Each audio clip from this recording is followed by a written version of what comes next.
Hello everyone, a very present good morning to all of you. कैसे आप सब भाई? आई होप आप सब लोगों की प्रिपरेशन बढ़िया से चल रही होगी, अच्छे से चल रही होगी। आप सब लोग अपनी तैयारी को अंतिम परिणाम देने में लगे होंगे। हाँ, मनीष जी हैं, खुशबू हैं, गुड मॉर्निंग। और चलिए स्टार्ट करते हैं हम लोग आज के सेशन को। और डियर, आज हम लोग जो बातचीत करेंगे, ध्यान से मेरी बात को समझिएगा।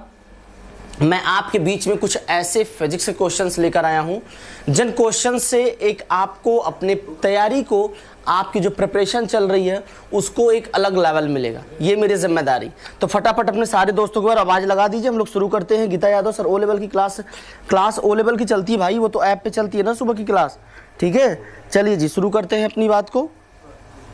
आज हम लोग कुछ क्वेश्चंस करने वाले हैं जी।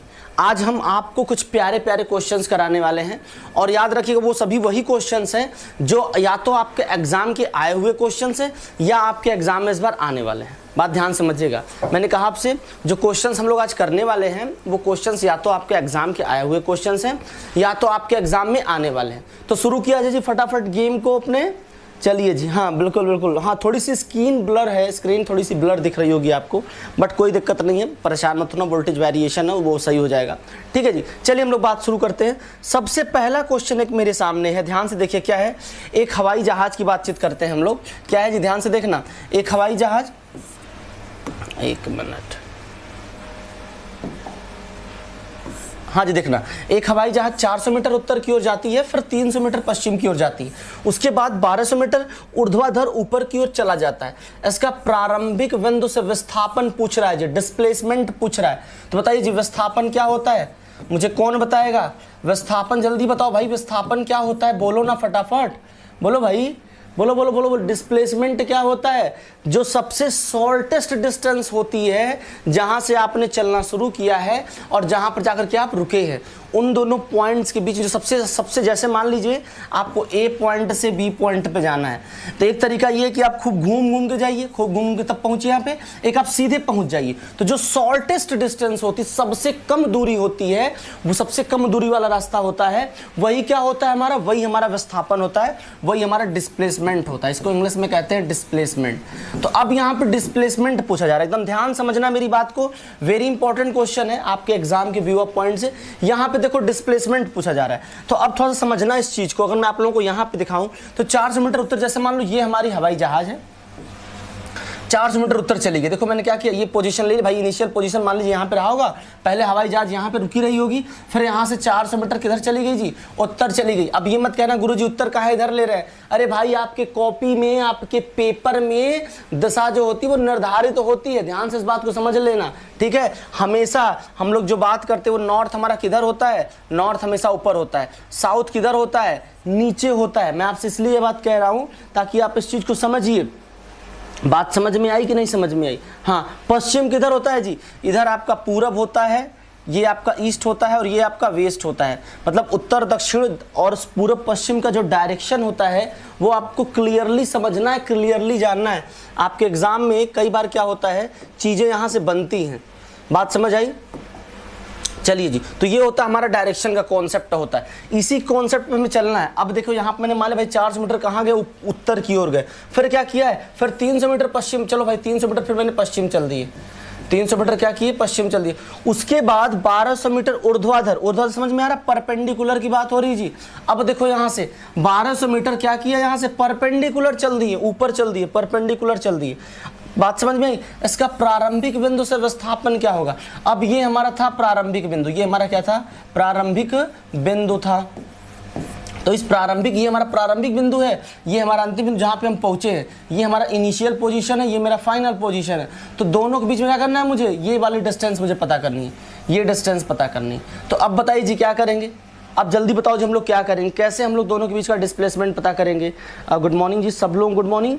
और एक बार मैं फिर से कह रहा हूं कि आप अपने सारे मित्रों को बता दीजिए, जो मित्र आपके पॉलिटेक्निक, वैसे आज यूपी पॉलिटेक्निक का एग्जाम भी है, तो सब लोग अगर आपके कोई जान पहचान का है तो उसे ज़रूर बेस्ट विशेस दीजिएगा अपने इस परिवार की तरफ से, यूनिक परिवार की तरफ से, ठीक है। और बिहार पॉलिटेक्निक की बस ये समझ लीजिए कि प्रिपरेशन हम लोग जो कर रहे हैं ना गुरु, ये समझ लो कि हम लोगों को उसको अंतिम टच देना है। और फिर से मैं कह रहा हूँ, अगर आपका कोई मित्र है बिहार से है या आप बिहार से हैं तो ये आपकी जिम्मेदारी है कि सबको बताइए, उनको सिखाइए, उनको समझाइए। और एक बात समझ लेना, कुछ को मैं सिखाऊंगा, कुछ को आप सिखाओगे, कुछ को मैं सिखाऊंगा, कुछ को आप सिखाओगे। आप कैसे सिखाओगे? आप इस वीडियो को शेयर करोगे अपने सारे फ्रेंड्स तक। बात समझ में आ रही है? ठीक है। तो हमारे मित्रों का जो बिहार पॉलिटेक्निक के हमारे प्यारे प्यारे नन्हे मुन्ने बच्चे हैं, उनके एग्जाम के रजिस्ट्रेशन की पता है ना कि अभी आप लोगों के एंट्रेंस का रजिस्ट्रेशन चल रहा है, जिसकी लास्ट डेट कल है, 4 सितंबर को है।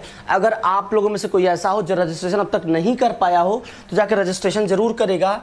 4 सितंबर लास्ट डेट है जी, 4 सितंबर लास्ट डेट है किसकी? बिहार के एंट्रेंस के रजिस्ट्रेशन की, फॉर्म एप्लीकेशन की। तो जरूर इसको फॉर्म फिलअप करें सब लोग। कोई दिक्कत हो यूपी वाले भी कर सकते हो भाई, कोई जरूरी नहीं कि सिर्फ बिहार वाले ही कर सकते हैं। आप अगर यूपी से हो, अदर स्टेट से हो तो भी आप अप्लाई कर सकते हो। इतनी बात समझ में आ गई? जी जी जी बिल्कुल बिल्कुल। गुड मॉर्निंग जी, बढ़िया। अच्छा, ग्लोबल स्टडीज, चलिए 5.0। बाप रे, ऐसा आप लोग लिख देते हैं नमो एटबॉक, हम डिस्टर्बे हो जाते, सोचते रहते भैया कि आप है कहाँ से, भारत से हैं कि पाकिस्तान से हैं, ठीक है। चलिए जी, तो मैंने क्या बताया आपको, मुझे ये पता करना, मुझे डिस्प्लेसमेंट पता करना। तो अब हम लोग क्या करेंगे? सबसे पहले हम लोग एक काम ये करते हैं, ध्यान समझ लेना। सबसे पहले हम लोग क्या करते हैं कि ये वाले डिस्टेंस निकाल लेते हैं जी, या हम लोग क्या करते हैं पहले हाइट निकाल लेते हैं। पहले अगर हम लोग ये वाले का डिस्टेंस निकालें तो आप खुद समझो इस बात को, ये मेरा 400 मीटर है, ठीक है, और ये मेरा 300 मीटर है। तो सब लोग पाइथागोरस का थ्योरम जानते हैं। पाइथागोरस थ्योरम के अकॉर्डिंग क्या हो जाएगा जी, अगर मैं इसको हाइपोटेनस मान लेता हूँ, ठीक है, इसको अगर मैं कर्ण मान लेता हूँ तो इसकी डिस्टेंस क्या होगी, इसकी दूरी क्या होगी? h बराबर क्या होता है जी? कर्ण बराबर क्या होता है? सब लोग जानते हो क्या होता है? आधार का वर्ग प्लस लंब का वर्ग। किसमें? तो क्या हो जाएगा सीधे, हमारी हाइट h की वैल्यू क्या हो जाएगी? 300 स्क्वायर प्लस 400 का स्क्वायर। इसकी वैल्यू क्या होगी जी? आप बताओ मुझे, इस हमें जो निकालना है हाइपोटेनस जल्दी बोलो जी, कितना हो जाएगा? अरे ये 300, तो ये हो गया कितना? 9 के पार 3 अगर 3 है ना ये, तो 3 3 9 होता है। 4 जीरो लगा दो भैया, ये 4 से तो 16 हो जाएगा, हम 4 जीरो लगा दो तो 16 उन्ना कितना होता है? 25 होता है। 4 जीरो बाबू, तो कितना हो गया? ये हो गया आपका 500 मीटर। तो आपकी h की वैल्यू कितनी आ गई? 500 मीटर आ गई। ये बात ध्यान समझना, मैंने कुछ अलग नहीं किया है, मैंने सिर्फ और सिर्फ पाइथागोरस जी को याद किया है। अब मुझे इस वाले हाइपोटेनस की वैल्यू मिल गई। अब मुझे क्या निकालना जी? अब मुझे डिस्प्लेसमेंट निकालना, डिस्प्लेसमेंट निकालना। तो डिस्प्लेसमेंट के लिए कुछ नहीं करना है जी, कुछ नहीं करना आपको। डिस्प्लेसमेंट के लिए टोटल डिस्प्लेसमेंट निकालना है। तो आप सीधे सीधे लिख सकते हो, देखो मैं यहाँ पे लिख दे रहा हूँ क्योंकि जगह नीचे कम है। तो याद रखना क्या हो जाएगा आपका? 500 का स्क्वायर प्लस 1200 का स्क्वायर।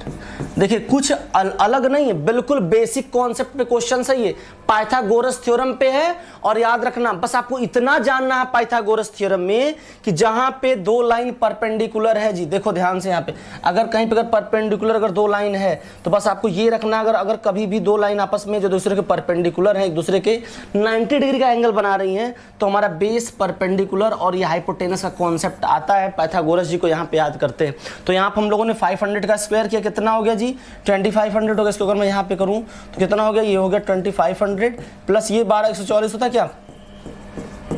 ठीक है, बात समझ में आई? तो कितना हो गया जी हमारा? ठीक है जी, बढ़िया बढ़िया। देखिए अब 12 का स्क्वायर कितना होता है? 144 होता है। अगर यहाँ पे 2 जीरो है तो यहाँ पे हम लोग 4 जीरो लगाएंगे, ठीक है। अब बताओ जी, 2500 प्लस 14440, इसको फटाफट यहाँ पे देखो, यहाँ पे भी 4 जीरो लगेगा, ऐड करो इसे फटाफट सब लोग, ठीक है। तो कितना आ जाएगा जी? जल्दी बताओ जी, कितना आ जाएगा? हाँ हाँ हाँ, बिल्कुल बिल्कुल बिल्कुल, मैं समझ रहा हूँ। 1 मिनट, हाँ जी, बढ़िया जी, चलो बढ़िया। तो बात मेरी समझ में आई क्या? हाँ चलो, एक बार फटाफट जरूर अपने दोस्तों को बता दिया करो, ये मैं आपसे रिक्वेस्ट करता हूँ। अब देखो ध्यान से, यहाँ पे कितना हो गया हमारा? ठीक है, 169 आ गया भाई। क्या 169 40 का? तो 169 किसका स्क्वायर होता है? बोलो जी। अगर आपसे मैं पूछूं कि 169 किसका वर्ग होता है, तो याद रखना ये 13 का होता है मेरे लाल। किसका होता है? 13 का होता है। तो याद रखना 40 था, तो अब यहाँ पे 40 था, तो यहाँ से 2 जीरो का जगह 1300 मीटर आ जाएगा आपका डिस्प्लेसमेंट। क्या अभी हम लोग पहला क्वेश्चन कर रहे हैं मेरे भाई, अभी हम पहला क्वेश्चन कर रहे हैं। कितना आ जाएगा इसका आंसर कितना आ जाएगा 1300 मीटर आ जाएगा। समझ में आया कि नहीं समझ में? फटाफट सब लोग बताओ मुझे कि आपको ये क्वेश्चन समझ में आया कि नहीं। कुछ भी नहीं था, सिर्फ पाइथागोरस थ्योरम बेस्ड था, सिर्फ पाइथागोरस थ्योरम बेस्ड क्वेश्चन था। यहाँ पे कुछ भी नहीं करना था, आपके पास बेस है, आपके पास आधार है, आपके पास लंब है, आपको कर्ण निकालना है। तो मेरे भाई हम सब लोग जानते हैं क्या होता है ठीक है, चलिए हम सब लोग जानते हैं कि कर्ण बराबर क्या होता है जी, जल्दी बताओ। कर्ण का वर्ग क्या होता है जी? लंब का वर्ग प्लस आधार का वर्ग। तो ये हमारा पहला क्वेश्चन था जिसका आंसर बी सही हो जाएगा। इसका आंसर कौन सही होगा जी? इसका बी आंसर सही होगा। बात समझ में आई? चलिए अगले क्वेश्चन की तरफ चलते हैं। अब अगर हम चले क्वेश्चन नंबर 2 की तरफ, ध्यान से देखना। अब हम चलेंगे क्वेश्चन नंबर 52 पे चलेंगे, ठीक है। हम आइए चलते हैं क्वेश्चन नंबर 52 पे चलते हैं और देखते हैं कि कैसा क्वेश्चन हमको प्यारा सा यहाँ पे मिला है, ठीक है जी। आइए क्वेश्चन नंबर 52 पे आते हैं।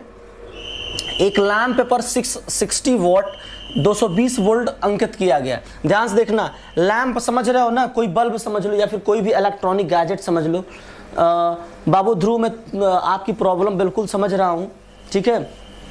और बस अब मैं क्या कहूँ, अभी क्लास के बाद मैं आपको बताऊंगा, मे बी आपको बातें समझ में आ जाएंगी, ठीक है। रहेगी बात आपके नोट्स की, तो आपके नोट्स अंतिम टच पे है, आज ही आपको मिल जानी चाहिए, ठीक है। अब देखना ध्यान से, एक लैंप पर 60 वॉट 220 वोल्ट अंकित है, इसे 200 वोल्ट पर चलाया जाता है, तो ऊर्जा की खपत दर बताइए। अब देखिए एक लैंप की कहानी है। लैंप समझ लो कि जैसे आप लोग बल्ब यूज करते हो, वो समझ लो एक लैंप, उसको भी हम लोग एक लैंप कह सकते हैं, डिजिटल लैंप, ठीक है। अब देखो क्या होता है इसमें कि उस पे क्या है 60 वॉट 220 वोल्ट। जैसे आप लोग जब कोई बल्ब खरीदते हो मेरे भाई, तो उस पे वॉट और पावर दोनों कंजम्पशन लिखा रहता है कि वो कितने वोल्टेज पे चलने वाला है, और कूड़ा आया कूड़ा, और उसका पावर कंजम्पशन कितना है।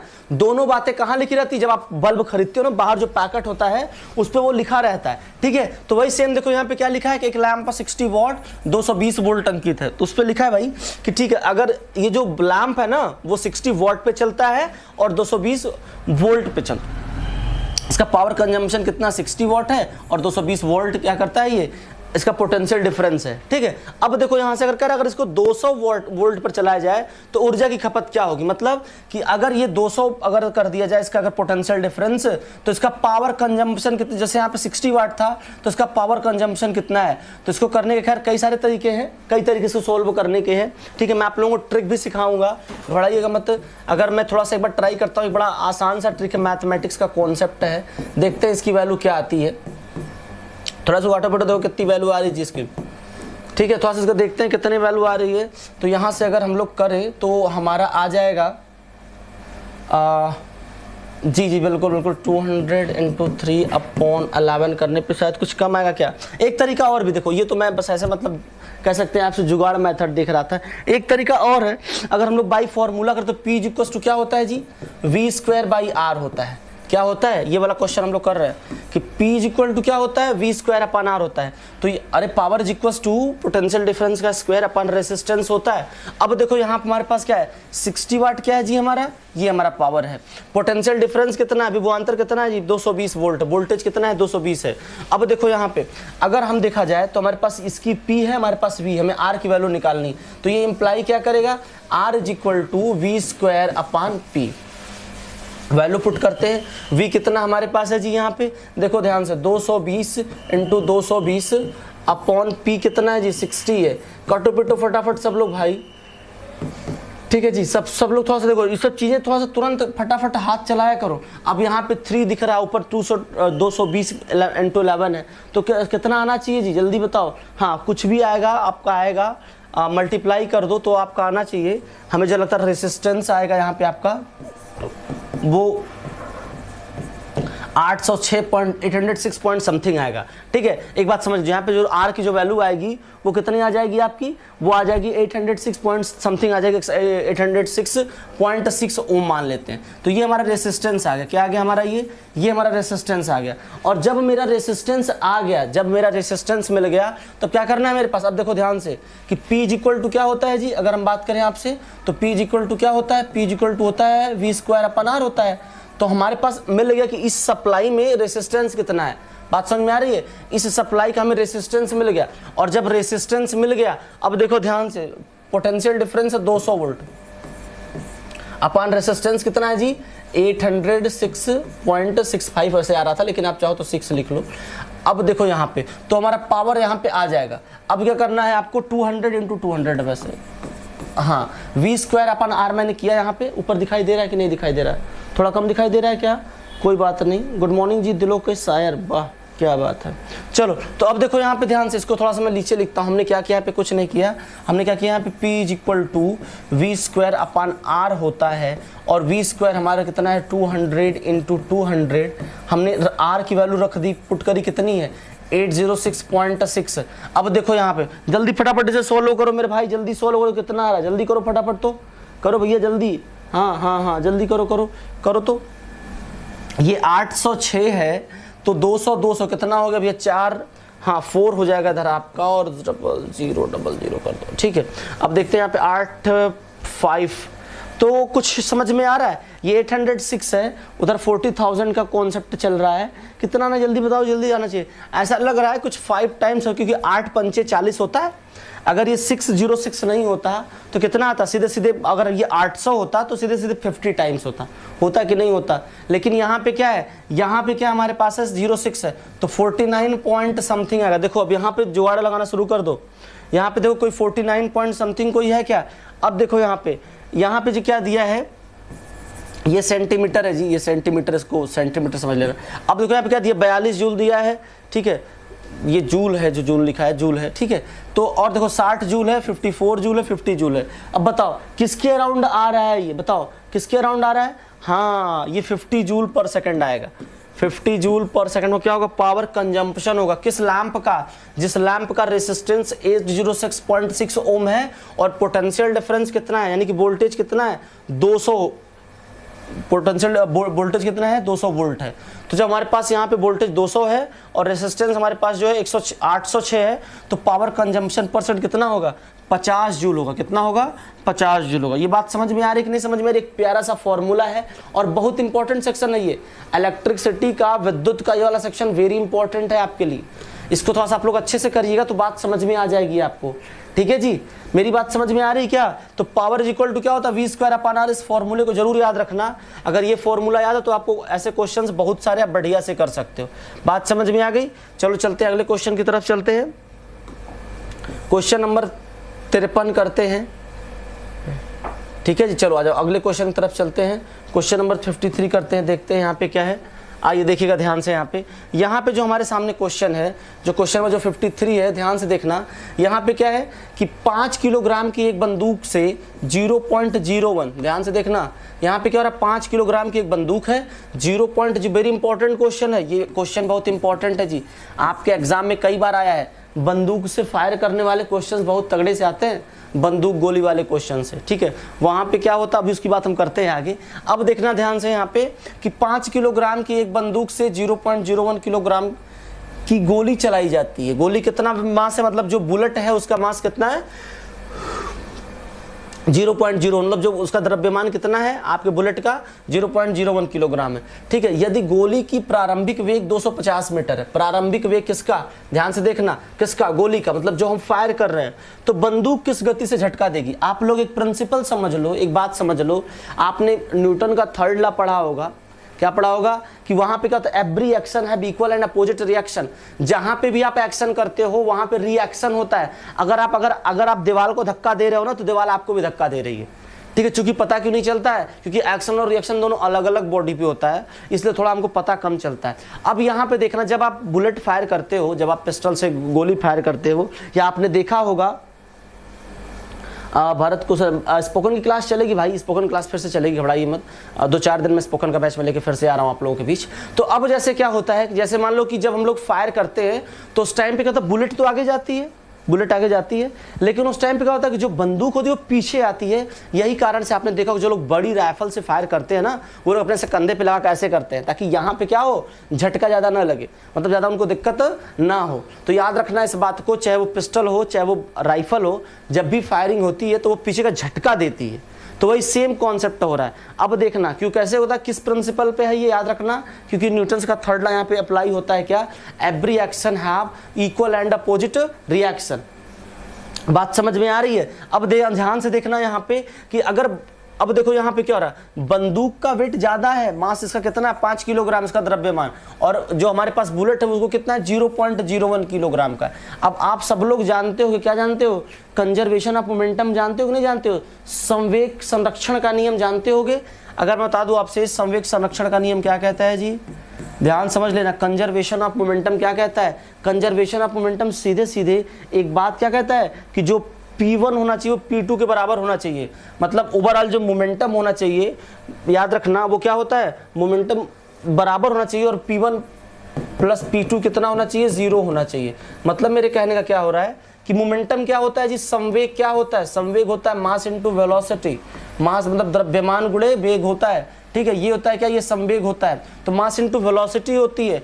अब क्या करेंगे, पहले हम लोग इसका संवेग निकालेंगे, ठीक है, फिर हम लोग क्या करेंगे, पहले बंदूक का निकाल लेते हैं संवेग, और क्या करते हैं फिर बुलेट का संवेग निकाल लेते हैं। दोनों का प्लस करने के बाद 0 आना चाहिए, बात ध्यान समझ लेना, दोनों का प्लस करने के बाद क्या होना चाहिए, 0 आना चाहिए। तो अब देखिए मास कितना है बंदूक का जी, बंदूक का मास कितना है, बंदूक का मास हमारे पास 5 किलोग्राम है, ध्यान से देखना, बंदूक का मास कितना है 5 किलोग्राम है। तो 5 इंटू, मान लिया भाई इसकी वेलोसिटी पता करनी नहीं पता है मुझे, इसी का वेग पता करना है तो मैंने v मान लिया, प्लस क्या करते हैं, बंदूक जो गोली है जो बुलेट है उसका मास कितना है 0.01 है। ये किस स्पीड से जा रही है, ये जा रही है 250 मीटर से, ठीक है, 250 से स्पीड से जा रही है। अब देखो ध्यान से 5 इंटू वी प्लस 0.01 इंटू 250, ये किसके बराबर हो, 0 के बराबर आना चाहिए। अब बताओ इस v की वैल्यू निकालनी है, तो v की वैल्यू क्या आएगी जी, 250 में 0.01 से मल्टीप्लाई करोगे तो कितना आएगा जी, बताओ जल्दी बोलो कितना आएगा। अरे 0.01 2 पॉइंट पे डेसिमल है ना,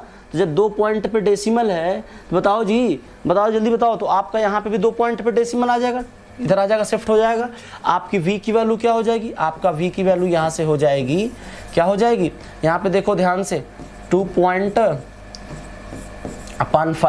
अब क्या हो जाएगा 5 देख रहे हो, तो कितना टाइम्स जाएगा ये जल्दी बताओ मुझे। अरे 5 0.5 कितने टाइम्स जाएगा भाई, बोलो जल्दी बोलो, हाँ 0.5 टाइम्स। तो याद रखना क्या हो जाएगा हमारा यहाँ पे जो वेलोसिटी होगी बंदूक की, क्या होगी 0.5 मीटर पर सेकंड, याद रखना। अब देखो ध्यान से, बुलेट की स्पीड कितनी है 250 मीटर पर सेकंड, और हमारे राइफल की स्पीड कितनी है 0.5 मीटर पर सेकंड। कारण क्या है, क्योंकि राइफल का मास बहुत ज़्यादा होता है और जो हमारी बुलेट होती है उसका मास बहुत कम होता है। यही होता है कंजर्वेशन ऑफ मोमेंटम, इसी कहते हैं संवेग का संरक्षण का नियम। बात याद रखना कि क्या होता है कंजर्वेशन ऑफ मोमेंटम क्या होता है। अब इसके बारे में थोड़ा सा मैं आप लोगों को डिटेल बताऊंगा, ठीक है, बात समझ में आई, ये बात क्वेश्चन समझ में आया कि नहीं समझ में आया। याद रखना ये क्वेश्चन इंपॉर्टेंट है, बंदूक वाला गोली वाला क्वेश्चन जरूर आता है क्योंकि इसका जमाना है आजकल। तो आप लोग ऐसे क्वेश्चंस की प्रैक्टिस जरूर करिएगा। अगर कोई दिक्कत है कोई समस्या है तो मुझे बताना, मैं आपके साथ हूं, मैं आपको और भी अच्छे अच्छे क्वेश्चंस कराऊंगा। और मैं गारंटी लेता हूं कि सारे क्वेश्चंस करके जाओ, कोई भी क्वेश्चन बाहर से नहीं आएगा। ये मेरी जिम्मेदारी है, ये मेरी जिम्मेदारी है, ये आपके भाई की जिम्मेदारी। आपको करना सिर्फ इतना है कि जो अभी आपके भाई लोग, जो भी आपके परिवार में लोग पॉलिटेक्निक से हों, जो एंट्रेंस की प्रिपरेशन कर रहे हो, आप एक बार उनका आह्वान करिए, एक बार आप उनको आवाज़ लगाइए, एक बार उनको आप बताइए। बाकी तो हम लोग बहुत बढ़िया मिरेकल करने वाले। चलिए जी, इतनी बात समझ में आ गई, आगे चलते हैं। अब देखते हैं नेक्स्ट क्वेश्चन को। नेक्स्ट क्वेश्चन पे आते फटाफट, चलो जी बढ़िया। अगला क्वेश्चन देखो क्या है हमारा, बढ़िया जल्दी देखो जी।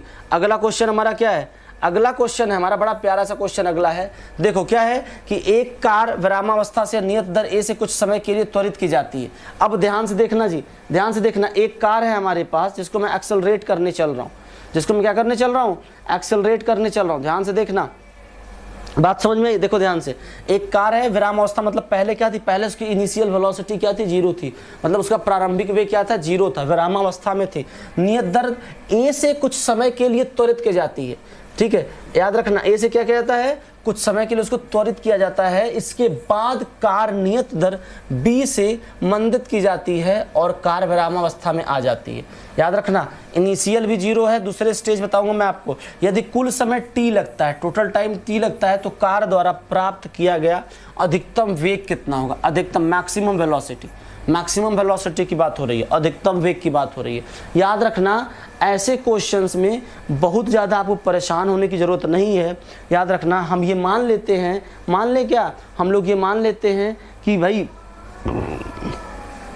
अधिकतम वेग कितना होगा, मान लेते भाई चलो अधिकतम वेग इसका v होगा, हमने लेट कर लिया। चलो भाई मान लो लेट मैक्सिमम वेलोसिटी, अधिकतम वेग कितना हो गया, अधिकतम वेग मैंने मान लिया कितना v ले लेते हैं।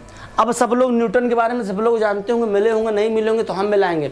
न्यूटन का फर्स्ट लॉ यहाँ पे अप्लाई होने जा रहा है। सब लोग क्लास 9th पास होंगे ना, क्योंकि ये 9th का क्वेश्चन मेरे भाई, ये 9th स्टैंडर्ड का क्वेश्चन है। ये क्वेश्चन आपके एग्जाम का आया हुआ क्वेश्चन है। मैं ऐसा कोई भी क्वेश्चन नहीं कराऊंगा जो आपके एग्जाम में ना आया हुआ। बात मेरी समझ में आ रही है? सारे क्वेश्चंस हम आपको वही कराएंगे जो क्वेश्चंस आप लोगों के एग्जाम के आए हुए क्वेश्चंस हो। मेरा यही प्रयास रहता है कि मैं क्वेश्चंस वही कराऊं जो क्वेश्चंस आप लोगों के एग्जाम में आए हुए हों। बात समझ में आई? अब यहाँ पे देख लेना कि यहाँ पे क्या हो रहा है, नियत दर क्या है, ए है। इसको ये मतलब अल्फा भी कहीं पे लिखा रहता है, कोई बार एग्जाम में क्वेश्चंस में आया है, ठीक है। तो यहाँ पे क्या होता है, ए है, मान लेते हैं ए है। अब देखो ध्यान से, मैंने क्या मान लिया भाई, मैक्सिमम वेलोसिटी कितनी है, v है। हमने क्या मान लिया भाई, चलो लेट कर लिया। मैक्सिमम वेलोसिटी कितनी है, मैक्स वेलोसिटी कितनी है, v है, स्मॉल v मैंने लेट कर लिया, ठीक है। अच्छा आप बताओ कि फर्स्ट न्यूटन का फर्स्ट लॉ क्या होता है जी, v = u + at होता है, ठीक है, यही तो होता है, v = u + at होता है। अब ध्यान से देख लेना यहाँ पे, जब हमारी कार विरामावस्था में थी पहले ना, पहले क्या थी, पहले मतलब रेस्ट में थी, ठीक है। अब क्या हो रहा है, तो u की वैल्यू क्या होगी, यहाँ पे 0 हो जाएगी जी। क्या हो जाएगी, v की वैल्यू, सॉरी u की वैल्यू क्या हो जाएगी, 0। तो v = क्या हो जाएगी, हो जाएगा 0 + at, यहाँ पे a दिया गया है, एक्सेलरेशन दिया गया है, ठीक है, at हो गया। क्या हो गया यहाँ पे, at हो गया। बात ध्यान समझ में आई? अब देखना ध्यान से, अगर हम दूसरे केस की बात करें तो पहला केस हो गया, इसको इक्वेशन 1 चाहो तो लेट कर लो, ये आपका पहला केस हो गया। अगर मैं दूसरे केस की बात करूँ तो इसके बाद क्या हो रहा है, इसके बाद कार नियत दर से b से मंदत के जाती है। अब ध्यान से देख लेना, वहां पे क्या हो रहा है, यहाँ पे विरामावस्था में आ जाती है, मतलब क्या हो रहा है, फिर से कार रुक जा रही है, तो फाइनल वेलोसिटी क्या हो जाएगी, 0 हो जाएगी। और इस कंडीशन में इनिशियल वेलोसिटी क्या होगी जी, याद रखना इस बात को, इस कंडीशन में, हाँ बिल्कुल, मेरी बात समझ में आ रही कि नहीं समझ में आ रही? इस कंडीशन में इनिशियल वेलोसिटी क्या हो जाएगी, हमारी v हो जाएगी। और याद रखना यहाँ पे बता दूं, मैं आपको दिखा देता हूँ, यहाँ पे देखो b है, तो ये स्मॉल भी कर लेते हैं, bt हो जाएगा 0 = सॉरी यहाँ पे प्लस रह गया, यहाँ पे क्या हो जाएगा, ध्यान से देखना, फाइनल वेलोसिटी 0 तो आपका हो जाएगा 0 = v + bt। अब देखना यहाँ पे ध्यान से कि ये क्या हो रही है, बात समझो, यहाँ पे क्या हो रहा है, यहाँ पे हमारा फाइनल वेलोसिटी फिर से 0 है, तो इनिशियल वेलोसिटी v है और प्लस bt, एक इक्वेशन हमारा ये मिल गया। अब यहाँ पे थोड़ा ध्यान समझ लेना कि अगर हम क्या करते हैं, हमारे पास 2 इक्वेशंस आ गए हैं, ठीक है जी।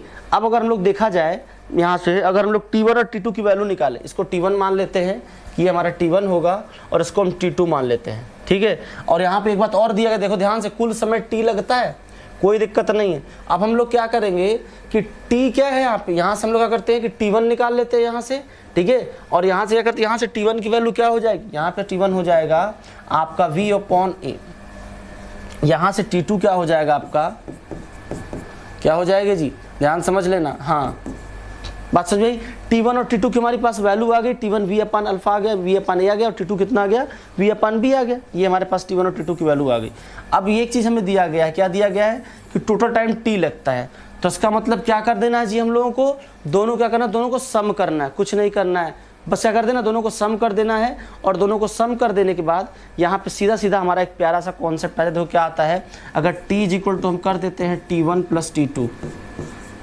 t2 वैल्यू पुट करते हैं, t1 की वैल्यू क्या है, v/a है, t2 की वैल्यू क्या है, v/b है, ठीक है। अब देखो दोनों में आप v कॉमन ले लो, यहाँ पे भी v है, वहाँ पे भी v है, तो क्या हो जाएगा, ये v कॉमन ले लिया, 1 + a + 1/b क्या होता है जी, हम सब लोग जानते हैं, यहाँ पे हो जाएगा हमारा, क्या हो जाएगा, v कॉमन ले लिया, तो क्या हो जाएगा, a + b/a × b। ये क्या है हमारी, ये हमारी है मैक्सिमम वेलोसिटी, ये क्या हमारा है, मैक्सिमम वेलोसिटी है। बात समझ में आ रहा है कि नहीं समझ में आ रहा है जी, ये क्या हो गया हमारा, मैक्सिमम वेलोसिटी हो गया, ठीक है, यहाँ पे टिक रहेगा साथ में इसके, इसको मत छोड़ना भाई, ठीक है। तो कितना देखो इसमें से कौन सा ऑप्शन है आपका, कौन सा ऑप्शन इसमें से है आपका, इधर आपका आ गया ये, हाँ ठीक है, ये आपका ऑप्शन हो जाएगा। बात समझ में आई सर? ये नहीं, डी नहीं होगा भाई, ए होगा, ए होगा, ए होगा, ठीक है। बात समझ में आई कि नहीं समझ में आई, जल्दी बताओ जी। बात समझ में आई, क्या हो जाएगा आपका, ए हो जाएगा alpha plus beta upon alpha beta into T. यहाँ पे अल्फा बीटा के फॉर्म में दिया गया है, वहाँ पर हमने ए बी कर दिया, उसका कोई मतलब नहीं है। बात समझ में आई? तो ये आपकी हो जाएगी मैक्सिमम वेलोसिटी, ये आपकी मैक्सिमम वेलोसिटी हो जाएगी a plus b upon a b. कितने लोगों को क्वेश्चन समझ में आया? थोड़ा सा क्वेश्चन है लेवल का, ठीक ठाक क्वेश्चन है, लेकिन इसका मतलब कोई दिक्कत नहीं है, ठीक है। आप प्रैक्टिस करिए इसकी, आप इसकी प्रैक्टिस करिए, क्वेश्चंस को पढ़िए, ठीक है। मैं इस बात की गारंटी लेता हूं कि आपके एग्जाम जरूर निकले। देखो अगर मैं आसान क्वेश्चंस कराऊंगा तो फिर वही है कि आपको एग्जाम में मिलने की संभावना थोड़ी कम होगी। अगर हम लोग ऐसे क्वेश्चंस करेंगे जो क्वेश्चंस की आपके एग्जाम में आने की प्रोबेबिलिटी ज़्यादा है, तो हम लोगों को ज़्यादा आनंद आएगा। बात समझ में आई कि नहीं समझ में आई, जल्दी बताओ जी, ठीक है। हाँ चलो अगले आगे चलते हैं, क्वेश्चन नंबर 55 पे चलते हैं, देखते हैं अगला क्वेश्चन हमारा क्या है, देखते हैं जी अगला क्वेश्चन क्या है हमारा। अब देखो ध्यान से ये क्वेश्चन देखना, क्वेश्चन नंबर 55 पे थोड़ा चलते हैं हम लोग।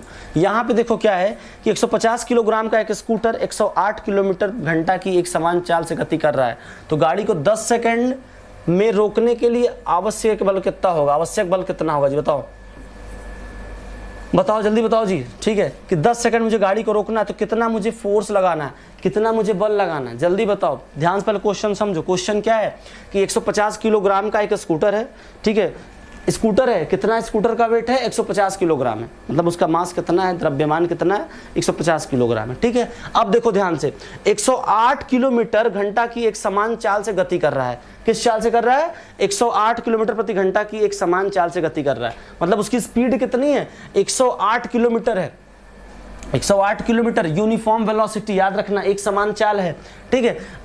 तो गाड़ी को 10 सेकंड में रोकना, मुझे कंफर्म पता है मुझे कितने सेकंड में गाड़ी को रोकना है, 10 सेकंड में रोकना है। अब बताओ मुझे क्या करना पड़ेगा, जल्दी बताओ जी, जल्दी बताओ मुझे। अब पहली बात तो एक चीज ये देख लो मुझे कि बाबू देखो मुझे रोकना है, इसमें कितने सेकंड में रोकना, कितने सेकंड में 10 सेकंड में रोकना है। और यहाँ पे क्या स्पीड किसमें है, किलोमीटर प्रति घंटा में। हमारे पास दो ऑप्शन है, या तो इस सेकंड को मैं किलोमीटर प्रति घंटा में चेंज करूं, यानी मतलब इस सेकंड को मैं आवर में चेंज करूं, या इस घंटा को मैं सेकंड में चेंज करूं। बताओ जी आसान क्या होता है, बड़ी यूनिट को छोटे में चेंज करना आसान होता है। छोटे को बड़े में चेंज करोगे तो आपको पसीना आने लगेगा, समझ रहे हो ना, चौड़ियाँ आने लगोगे। तो ऐसा करते हैं हम लोग हैं कि बड़े यूनिट को छोटे में आराम से चेंज कर देते हैं। आइए कर लेते हैं। तो जो हमारा 108 किलोमीटर है इसको हम लोग क्या कर देते हैं, अगर इसी यू को जो हमारा, हाँ ये हमारा यू भी है ना एक समान गति से, तो यू कितना मेरा है 108 है। इस 108 को मैं क्या करता हूँ, इस 108 को मैं क्या करता हूँ मेरे भाई, इस 108 को मैं क्या करता हूँ कि पहले कन्वर्ट कर लेता हूँ किस में, कन्वर्ट कर लेता हूँ किस में, मिनट पर, हाँ मीटर पर सेकंड में कन्वर्ट कर लेते हैं। तो उसके लिए मैं क्या करना पड़ेगा, कुछ नहीं करना पड़ेगा भाई, ठीक है। क्या करते हैं भाई, किलोमीटर है, 1 किलोमीटर में कितना मीटर होता है, 1000 मीटर होता है कि नहीं होता है जी बताओ, बोलो। अब दूसरी बात होती है 1 घंटा में कितना सेकंड होता है, जल्दी बोलो जी, जल्दी बोलो, मैं कमेंट देखता हूँ कुछ लोग कुछ बोलबे नहीं करते। 3600 सेकंड होता है मेरे भाई, 3600 सेकंड होता है। अब चलो काटो पिटो आंसर, ये 2 0 से कैंसिल हो गया, जय श्री राम हो गया, ठीक है। यहाँ पे 5 आ गया, इधर आपका 18 आ गया। अब थोड़ा समझ लेना, यहाँ पे इसको हम लोग इधर से 9 से कैंसिल कर देते हैं, ठीक है। ये 9 जगह 9 2 18 होता है, ठीक है, और इधर हो जाएगा आपका 1 हो जाएगा और इधर 2। बात समझ में आई? तो कितना हो गया आपका जी, आपके u की वैल्यू कितनी आ गई, जल्दी बताओ, आपकी u की वैल्यू कितनी आ गई, आपका आ गया, हाँ बिल्कुल सही बात है, 15 दिन 30 आपका आ गया कितना, ये आपका आ गया 30 मीटर पर सेकंड। कितना आ गया, 30 मीटर पर सेकंड। तो जो आपका यहाँ पे दिया है 108 किलोमीटर प्रति घंटा, इसको हम लोग क्या लिख सकते हैं कि 30 मीटर पर सेकंड। अब थोड़ा सा बात समझ में आ गई, क्यों, क्योंकि मुझे 10 सेकंड में गाड़ी को रोकना है, और जब 10 सेकंड में अगर हम गाड़ी को रोकेंगे तो हमें वहाँ पे एक फोर्स लगानी पड़ेगी, ठीक है, उस फोर्स के बारे में मुझे पता करना है।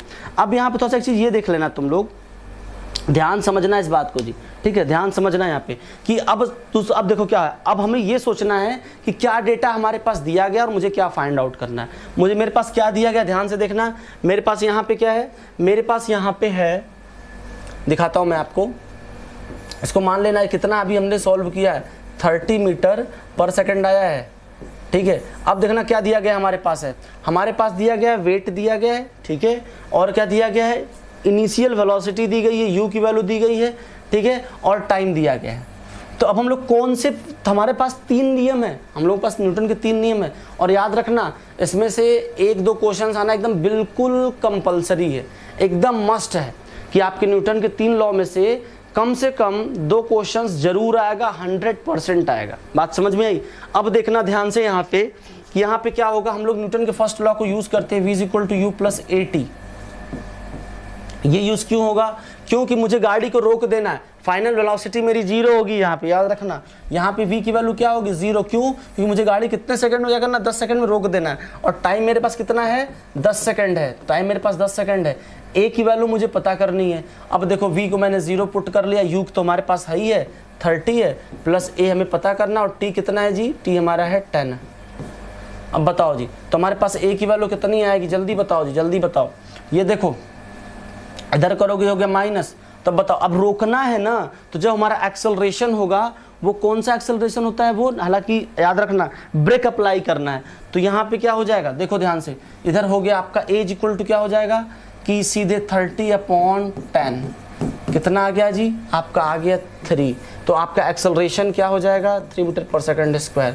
आपको कितना फोर्स लगाना, ये तो हमारा, अच्छा चलो ये तो हमारा फोर्स आ गया, अरे सॉरी अभी तुम्हारा ये तो एक्सेलरेशन आ गया।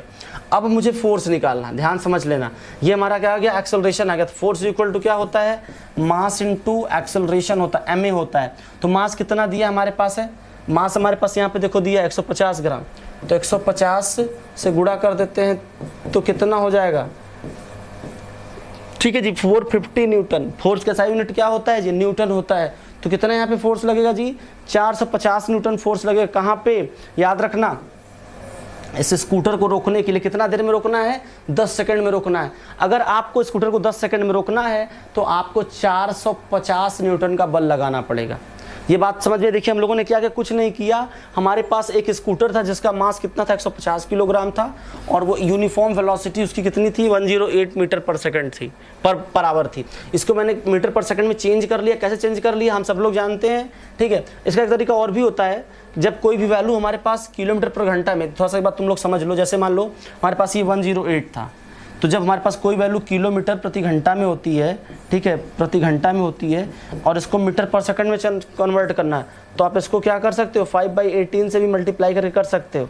अब देखो यहाँ पे कैसे हो जाएगा, 9 दूनी 18 होता है, ठीक है, 9 एकम 9 हो जाएगा, ठीक है, 108 है ना, तो एक बचेगा 18, तो कितना हो जाएगा जी बताओ, 9 दहा में 90 और इधर 18 तो 12 हो गया। ये कितना हो गया आपका, देखो 3 चौका या 3 तरीके, ठीक है। तो अगर हम लोग यहाँ से भी करेंगे तो यहाँ से भी कर सकते हैं क्या, लेकिन जाने दो, इसका तरीका हम लोग इस्तेमाल कम करेंगे, ठीक है। इसका हम लोग फिलहाल अब इसका यूज़ नहीं करेंगे, ठीक है, इसका यूज़ हम लोग नहीं करेंगे। हम लोग अपने सीधे सीधे क्या करेंगे कि 1 किलोमीटर में 1000 मीटर होता है और 1 घंटा में 3600 सेकंड होता है, बस इतना बात याद रखना।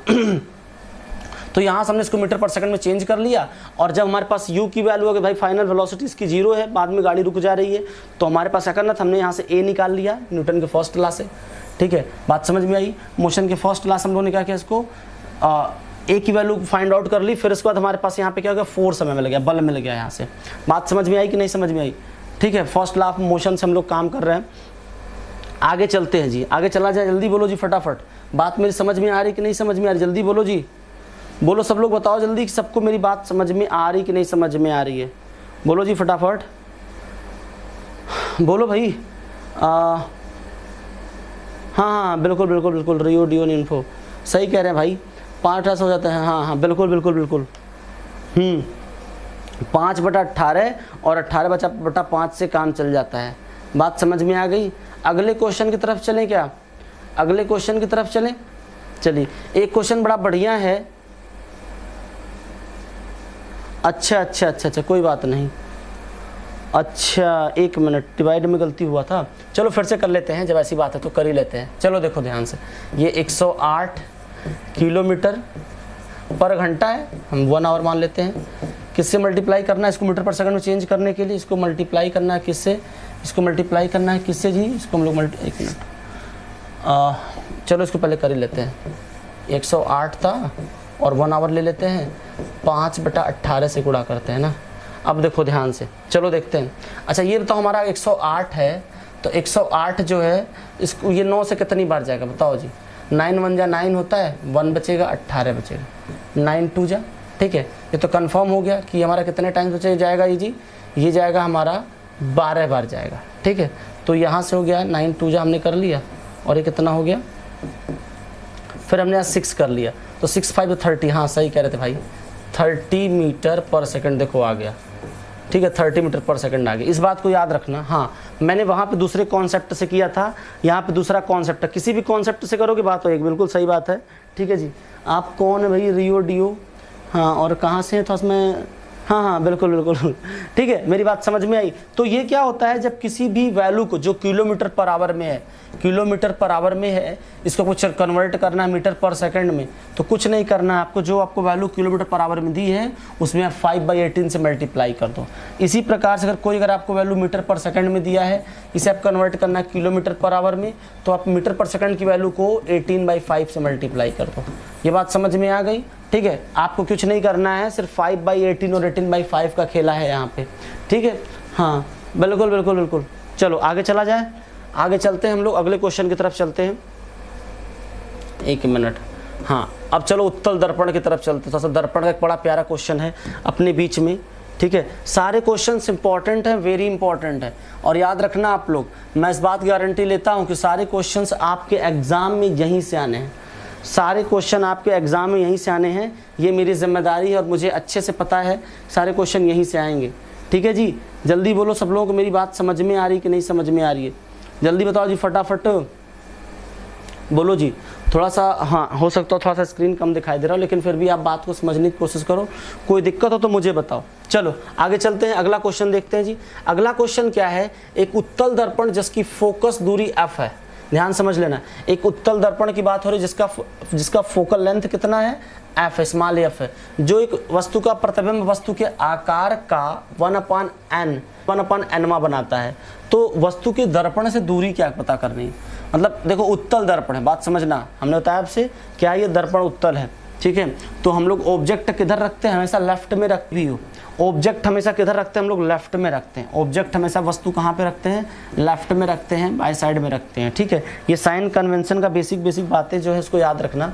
तो अब यहाँ पे क्या होगा, और यू हमारा हमेशा क्या होता है, नेगेटिव होता है, यू क्या होता है हमारा हमेशा नेगेटिव होता है। बात समझ में आई। अब देखना यहाँ पे क्या करना है, मुझे कुछ नहीं करना है, यहाँ पे दिया गया है कि f दिया गया, स्मॉल f फोकल लेंथ है उसका, ठीक है, और उस आकार को 1/n बनाता है। जो इमेज बनती है वो कितना बनती है, 1/n टाइम्स बनती है, ठीक है। तो आप पूछा क्या जा रहा है कि उसकी डिस्टेंस कितनी है, क्या पूछा जा रहा है, तो वस्तु की दर्पण से दूरी मतलब ऑब्जेक्ट कितना है, यू पता करना है मुझे, यू पता करना। सबसे पहले आप लोग मुझे ये बता दो, कितने लोग ऐसे जिनको पता है कि भाई दर्पण का सूत्र क्या होता है, बताओ जी दर्पण का सूत्र क्या होता है, जल्दी फटाफट दिमाग में सोचो, जितना जल्दी सोचो उतना जल्दी मजा आएगा। दर्पण का सूत्र क्या होता है, नहीं याद है कोई बात नहीं है, ठीक है। ऐसे कुछ होता है क्या हो, अगर आपको याद आ रहा हो तो 1/f = 1/v + 1/u, ठीक है। ये होता है हमारा मिरर फॉर्मूला, ये होता है हमारा क्या, मिरर फॉर्मूला होता है। बात समझ में आ रही है।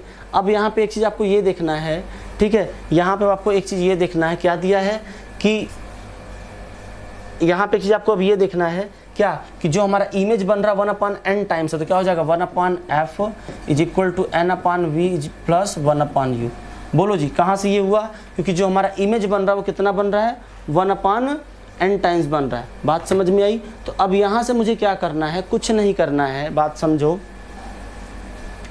हाँ अगर देखो यहाँ पे तो v कॉमन ले लिया, तो हमने क्या हो गया यहाँ पे n/f = v n + 1, ये आ गया हमारा कहाँ से, क्योंकि दोनों v था और हमने क्या किया, v को कॉमन ले लिया, तो इधर हमने n + 1 कर दिया।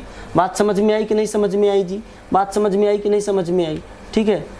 हाँ हाँ हाँ बिल्कुल बिल्कुल बिल्कुल बिल्कुल बिल्कुल, ठीक है। अब यहाँ पे देखो ये v नहीं, ये u है भाई, ये u है, ठीक है, ये क्या है, u है। अगर यहाँ से अगर हम u की वैल्यू फाइंड आउट करें तो बताओ जी यहाँ से v की u की वैल्यू क्या होगी, जल्दी बताओ। अगर हमें यहाँ से अगर u की वैल्यू निकालना हो तो u की वैल्यू क्या हो जाएगी, हाँ बिल्कुल बिल्कुल बिल्कुल, इधर हो जाएगा f n + 1। यहाँ पे दिया होगा आप लोगों को, यहाँ पे दिया होगा, ये देखो दिया है u = f n + 1, तो ये हमारा हो जाएगा राइट आंसर। ये हो जाएगा हमारा क्या, राइट आंसर। कुछ नहीं करना है इसमें, बड़ा आसान क्वेश्चन था, कुछ भी नहीं करना, सिर्फ आपको मिरर फॉर्मूला पता होना चाहिए। सिर्फ आपको मिरर फॉर्मूला अगर पता है तो आप बड़े आराम से, बड़े प्यार से क्वेश्चंस को कर सकते हो। कुछ नहीं करना है, बिल्कुल इसमें परेशान नहीं होना है, ठीक है। बस आपको इतना करना है, कितना करना है कि आपको पता होना चाहिए कि यहाँ पे मिरर फार्मूला क्या, याद रखना यहीं से मतलब हमारा लेंस फार्मूला भी होता है। वो क्या होता है, वो होता है 1/f is equal to 1/v minus 1/u। बस इतना अंतर होता है मिरर फार्मूले में और लेंस फार्मूले में, सिर्फ प्लस माइनस का अंतर होता है v और u के बीच में, बाकी सारा कॉन्सेप्ट हमारा सेम होता है मिरर फार्मूला का। बोलो जी बात समझ में आ रही कि नहीं समझ में आ रही मेरी बात? बोलो जी, आपको मेरी बात समझ में आ रही कि नहीं समझ में आ रही है? फटाफट सब लोग बताओ जी कि आपको मेरी बात समझ में आ रही कि नहीं समझ में आ रही। हम लोग चलते हैं अगले क्वेश्चंस की तरफ चलते हैं, ठीक है। याद रखना आपके एग्जाम में एक क्वेश्चन इलेक्ट्रोस्टेट से विद्युत से जरूर आएगा, और आपके एग्जाम में क्वेश्चंस यहाँ से यानी कि जो ऑप्टिक्स का सेक्शन है यहाँ से भी जरूर आएगा, 100% आएगा। बात समझ में आई कि नहीं समझ में आई? जल्दी बोलो, जल्दी बोलो जी, बात आपको समझ में आई कि नहीं समझ में आई? जल्दी बोलो, बोलो मेरे भाई, जल्दी बोलो, आपको बात मेरी समझ में आई कि नहीं समझ में आई? आगे चलते हैं, हाँ बिल्कुल बिल्कुल जी। चलो अगला क्वेश्चन की तरफ चलते हैं जी, अगले क्वेश्चन की तरफ चले जाए। चलो आगे चलते हैं हम लोग, अब चलते हैं 57 क्वेश्चन नंबर। हाँ ये देखो, ये भी क्वेश्चन देखो ऑप्टिक्स का क्वेश्चन है, ये भी क्वेश्चन देखो इंपॉर्टेंट है। 57 नंबर जो हमारा ये क्वेश्चन भी देखो हमारे एग्जाम के व्यू पॉइंट से बहुत इंपॉर्टेंट क्वेश्चन है।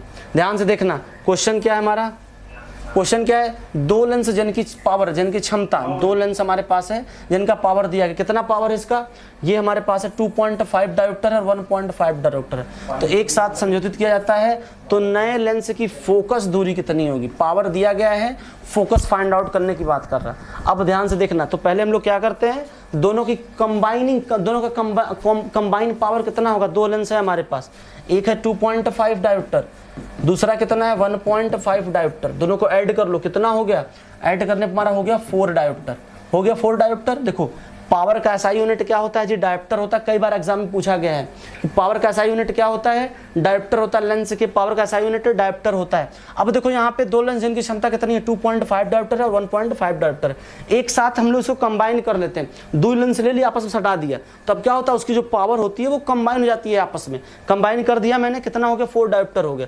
अब इनकी लेंस से दूरी पूछी जा रही है, हाँ कितना मजेदार क्वेश्चन है। तो क्या होता है जी, F = 1/d होता है, यही तो होता है, या 1/p कर लो इसको, ठीक है। फोकस इक्वल्स टू क्या होता है, 1/p होता है। बड़ा मजेदार क्वेश्चन है, कुछ नहीं करना है जी। देखो ध्यान से, कितना आ गया आपका 4 डायोप्टर आया था, तो यहाँ पे फोकस का जो 1/4, याद रखना ये मीटर में होता है। तो अब देखो इस बात को समझो थोड़ा सा, कितना हो जाएगा 1/4 कितना आता है बताओ, तो फोकस की वैल्यू कितनी आएगी भाई, जल्दी बोलो सब लोग, हाँ बिल्कुल सही बात है, 0.25, कितना आएगा 0.25, क्या है ये 0.25, याद रखना 0.25। अच्छा 0.25 किस में होगा जी, याद रखना। अब हम लोग यहाँ पे बात कर रहे हैं किस में, तो मीटर में होगा ये ना, क्योंकि हमेशा मीटर में होता है, हमेशा याद रखना किस में होता है ये 2.5 मीटर, और याद रखना इसी को हम कन्वर्ट करें तो 25 सेंटीमीटर हो जाएगा। आप इसको ये भी लिख सकते हो कि 25 सेंटीमीटर, इसको लिख सकते हो, क्या लिख सकते हो कि आपका क्या हो जाएगा 25 सेंटीमीटर हो जाएगा, ठीक है। एक क्वेश्चन जल्दी से फटाफट हम लोग और करते हैं, बड़ा मजेदार क्वेश्चन है, देख लेना ध्यान, लोलक का क्वेश्चन है, सरल लोलक का क्वेश्चन है। एक क्वेश्चन हम लोग और कर लेते हैं, इसमें बात समझ में कितना, इसमें 25 सेंटीमीटर आंसर होगा भाई। कैसे हुआ याद रखना, दोनों पावर को हमने ऐड कर दिया, कंबाइन पावर कितना होगा 4 डायोप्टर हो गया, ठीक है। उसको आप सीधे सीधे उसको इन्वर्स कर दीजिए, क्योंकि फोकस क्या होता है, पावर का इन्वर्स होता है, और पावर क्या होता है, फोकस का इन्वर्स होता है। ये बात समझ में आ रही है आपको? तो हमने क्या किया, सीधे 1/4 किया, 0.25 सेंटीमीटर आ गया। आगे चलते हैं, नेक्स्ट क्वेश्चन की तरफ चलते हैं। ये क्वेश्चन भी आपके एग्जाम के व्यू ऑफ पॉइंट से बहुत इंपॉर्टेंट क्वेश्चन है। क्वेश्चन क्या है, यदि सरल लोलक का द्रव्यमान 2 गुना कर दिया जाए तो आवर्त काल क्या होगा। अब बताओ जी, द्रव्यमान बढ़ा रहे हैं, द्रव्यमान बढ़ाया जा रहा है, मास बढ़ाया जा रहा है, तो आवर्त काल टाइम पीरियड पूछ रहे हैं। बताओ जी, लोलक का आपका टाइम पीरियड क्या होता है। अगर मैं बात करूं आपसे किसी भी, यहाँ पे पेंडुलम की बात हो रही है, सिंपल पेंडुलम की बात हो रही है, बात समझ में आ रही है, किसकी बात हो रही है यहाँ पे, सिंपल पेंडुलम की बात करें, इसका टाइम पीरियड का फॉर्मूला क्या होता है, T = क्या होता है जी, 2π√L/g होता है क्या, बोलो जल्दी बोलो जी, ध्यान से बोलो क्या होता है। अगर हम लोग बात करें पेंडुलम के टाइम पीरियड का, तो फॉर्मूला क्या होता है, 2πL/g होता है। यहाँ पे चीज आपको ये ध्यान देना है कि कभी भी जो पेंडुलम होता है हमारा, वो मास पे डिपेंड ही नहीं करता, द्रव्यमान पे डिपेंड ही नहीं करता, डिपेंड किससे करता है, लेंथ, जो उसमें हम लोग थ्रेड लगाते हैं, पेंडुलम देखा होगा ना आपने, जो हमारी घड़ी चलती रहती है घर में, उसमें क्या होता है, कभी देखा आपने, वो एक मोशन करता रहता है नीचे, वो क्या होता है, वो पेंडुलम होता है, वो लोलक होता है। तो याद रखना यहाँ पे वो किस पे डिपेंड करता है, लेंथ पे, थ्रेड के लेंथ पे डिपेंड करता है, और उस पोजीशन पे जी की वैल्यू क्या है उस पर डिपेंड करता है। ऐसे कंडीशन में अगर हमें पता करना है वहाँ पे अगर हम लोग मास को डबल कर दे रहे हैं, ठीक है, तो उसका आवर्तकाल टाइम पीरियड क्या होगा, तो मेरे भाई कोई फर्क नहीं पड़ेगा, याद रखना। तो ऑप्शन क्या हो जाएगा, बी ऑप्शन आपका सही होगा, समान बना रहेगा, कोई भी चेंज नहीं होगा। बात मेरी समझ में आई, ठीक है, मेरी बात समझ में आ रही कि नहीं समझ में आ रही है, बात समझ में आई कि नहीं समझ में आई। याद रखना मैंने क्या बताया आपसे कि जो कभी भी हमारा जो पेंडुलम होता है, पेंडुलम जो हमारा होता है कभी भी वो मास पे डिपेंड नहीं करता। वेरी इंपॉर्टेंट क्वेश्चन है, कई बार एग्जाम में पूछा गया है, ठीक है, और हम लोगों से कहीं ना कहीं गलती हो ही जाती है। बात समझ में आई कि नहीं बात समझ में आई जी, ठीक है जी। तो चलते हैं, हाँ बिल्कुल शिव चंद्र यादव, हाँ ठीक है, तो चलते हैं हम लोग आगे चलते हैं। और अगली क्लास आप लोगों की केमिस्ट्री की होनी है, मैम आप लोगों को केमिस्ट्री की कुछ गुत्थियां सुलझाएंगी। आगे क्वेश्चंस हम लोग कल करेंगे, ठीक है। जो क्वेश्चंस आज हम लोगों ने किया है होप आपको समझ में आया होगा। हर क्वेश्चन में अपने आप में एक कॉन्सेप्ट था, ठीक है, और हर क्वेश्चन आपके लिए वेरी इंपॉर्टेंट क्वेश्चंस था। आप लोग इसको अगर बाद में भी देख रहे हैं तो उसको बढ़िया से देखिएगा, आप इसको दोबारा भी कब चाहे तो देख सकते हैं, क्योंकि सारे क्वेश्चन अपने आप में एक कॉन्सेप्ट है। ऑप्टिक्स भी हमने कवर किया, इलेक्ट्रोस्टेट भी कवर किया, ठीक है, काइनेमेटिक्स भी कवर किया, आप लोगों का विद्युत का सेक्शन भी कवर हुआ है, ठीक है, चुंबकत्व का भी वो कवर, चुंबक वाला सेक्शन भी हम लोगों ने कवर किया है। बाकी आप लोग केमिस्ट्री पढ़िए, कोई दिक्कत, हाँ बिल्कुल जी शिव जी सही कह रहे हैं, आपका सही ऑप्शन है, बी सही होगा, ठीक है। चलो जी, तो चलते हैं हम लोग अब नेक्स्ट क्लास की तरफ, और फिर हम लोग आगे गुत्थी फिजिक्स की कल सुलझाएंगे। और तब तक के लिए सब लोगों को नमस्कार, जय हिंद।